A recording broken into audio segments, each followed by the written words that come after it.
สวัสดีข้าพเจ้าแบงค์สิงหราชวันนี้เนาะเอามีแผนแคมปิ้งกับอินซีนี่จะไหนอินซีเฮาเนาะตอนนี้กันกำลังเตรียมทางด่วนจะมึงสภาพสมาชิกยังอัดกันเป็นสมหมู่เลยเป็นเช้ากดทั้งเธอออกทั้งลุมโคตรกวนเป็นวิวทิวทัศน์บรรยากาศบนหน้าไอ้น้องสายเอา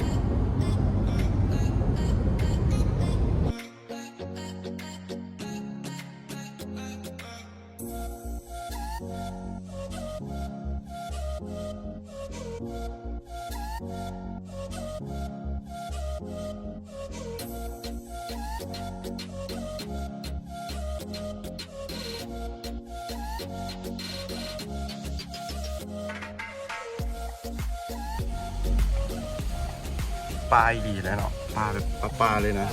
ปลาบุกสูงค่อยได้ไปได้แล้วไปเลยได้ละ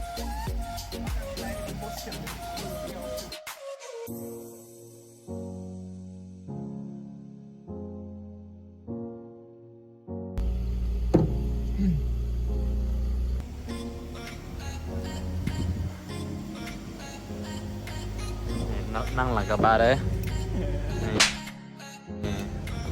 ปูท่าเตียงนะตอนนี้เจออุปสรรคแล้วเนาะทางลงคอยพอดีรถมากงรถกระเจ้ากงฮักอยู่นี่ยกหัวมันยกกันแล้วมีบางนี่เตรียมไม้กำลังวางแผนง่ายอันนี้อยู่ท่าอย่างเดียวนะนี่พวกกายเพิ่นมาช่วยเขากายเพิ่นกลับมาช่วยเขาราคาแบบมีไฟลงมาพอดีนะพอดีโอ้คุณเลือกใช้เลยตีเลือกเติบเลยขูดแล้วแข้งต่ำนะนี่นะดูนี่นะตอนขึ้นได้ปะดิข้างขวดออกซ้ายหลายๆแค่นี้เดี๋ยวออกซ้ายเดี๋ยวได้สบายแข้งเปิดเป็น1 บาทก็ว่าเป็นอย่างนั้นแข้งเปิดโป้งดิอย่าได้โป้งพอถึงดิบเลยดิได้ยินนี่แหละเอายากเลยตอนนี้กำลังบุกทางนี่สิมาทางนี้เนาะเพราะว่ารถคันนี้ไปตกล่องหันแล้วขึ้นบ่ได้เขาก็สิมุ่งหน้าขึ้นต่อเนินนี่สันเติบเบิ้งในกล้องนี่ก็บ่ปานใดแล้วตอนนี้เขากำลังเคลื่อนย้ายรถตอกคันนั้นอยู่อุปสรรคหลายดีเนาะโอ้ทายมาแล้วนะต่อจังหวะนี้ที่จะก็ได้ทายอยู่ไป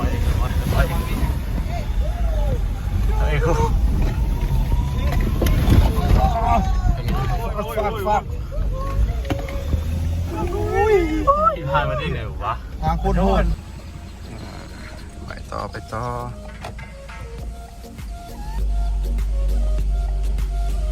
โอ้คันพวกนั้นมาอีก4คันเนาะแห่งชี้หูวุ่นวายวาวุ่นเลยนะมาบุญเลยก็น่าแบบสิได้อยู่เขาก็ได้เขาก็ต้องก็ได้ออกหัวแน่สินะระบาดเขาขึ้นเลยสินะเขามีเต้นลงระบาดเขาขึ้นเลยทางออกอื่นบ่ได้มีเลยเนาะกาย่างลงมามองน้ำตกที่เป็นซิกเนเจอร์ของตาดยอดสวงแต่เขาก็สิบ่ลงไปเลิกนอกจากว่าอุปกรณ์การย่างเกือบเก็บดีกว่าบ่ปานใดวิวโคตรได้เลยท่านผู้ชม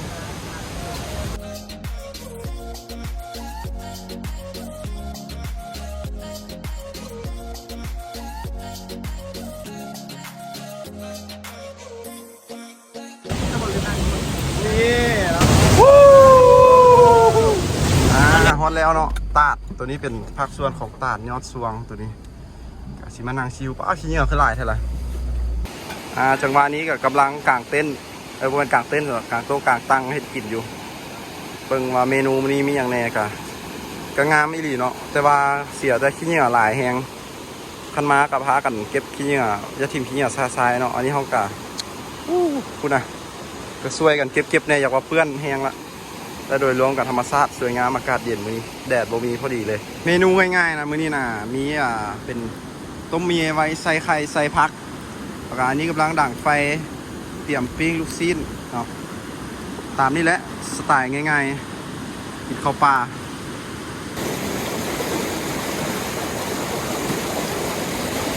จังหวะนี้กะกางเต้นขึ้นเนื่องจากว่าเห็นฝนยิบๆมากะกางเต้นขึ้นรถแล้วเนาะทางไอ้น้องเขาก็โอ้ปฏิปดอยบ่แม่นง่ายเบิ่งครึ่งไม้ครึ่งอย่างตัวสีได้พุ่นประกาศห้อยบ่ธรรมดาเลยเบิ่งก้อนหินดูตัวประกาศห้อยโต๊ะห้อยตังห้อยเต้นเพิ่นและใช้รถให้เป็นประโยชน์กับห้อยขึ้น3 สายพักซูดเดี๋ยวนี้นะแต่เบิ่งรีวิวดูเฮ็ดจังไดแน่นี่เอาเพื่อลูกซีลงบ่ซีลงเอาเดี๋ยวจัง จูเหมาซึ่งเมือง น้ำคือบูดๆไว้น้ำ แซบอยู่ มันเป็นฟอดๆมันบ่มี จะ ซี จี ด นตีจะจีน ทางนั้นแหละ อ๋อไข่เด้ไปละกินเท่าดอกเด้ เอาตามสเต็ปของเฮาเนาะไปลามาครอบไปใส่กะเคารพสถานที่นั้นกับแบ่งให้เจ้าที่เจ้าทางมาเด้อเจ้าที่เจ้าทางเจ้าป่าเจ้าเขามากินข้าวน้ำลูกน้ำหลานมาลินมาเที่ยวมื้อนี้ไปกินข้าวบัดนี้นะหลักๆเลยกะนี่เนาะต้มมีปิ้งลูกชิ้นแล้วก็มีซีนงัวเสี่ยวไปลวกตามนี่แหละตามสเต็ปมาเนาะที่แลบรรยากาศคุณอยู่พูดอีกจุ่มหนึ่ง อ๋ออันนี้แหละ 10 กว่าคน นัว รู้จักมา เอาไว้มาดูเปลี่ยนเองเลย ฝนตกแห้งเติบเนาะตอนนี้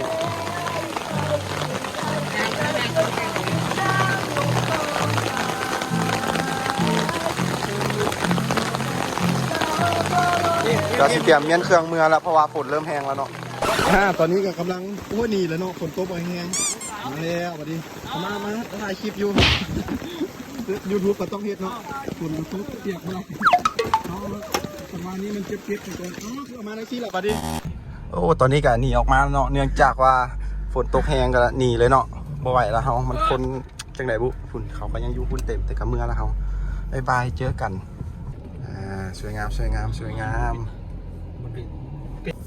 เนี่ยลงน้ำค่อยๆย่างขึ้นเลยนี่หลอกเม็ดหนึ่งโบไซส์2หลอกหนึ่งขึ้นอีซี่มันยังโบเจือกหลายแต่ว่ามีตึกเลยเห็นป่ะดิบมันโบจับแล้วไซส์2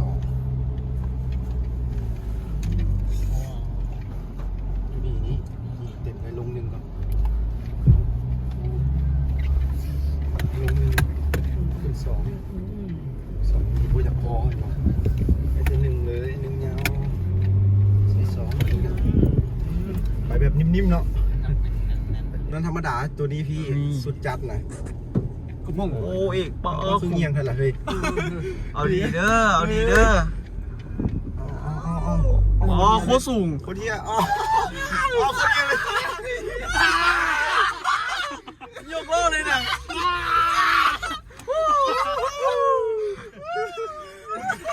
ถ่ายผู้เห็นเที่ยงเลยไอ้สัส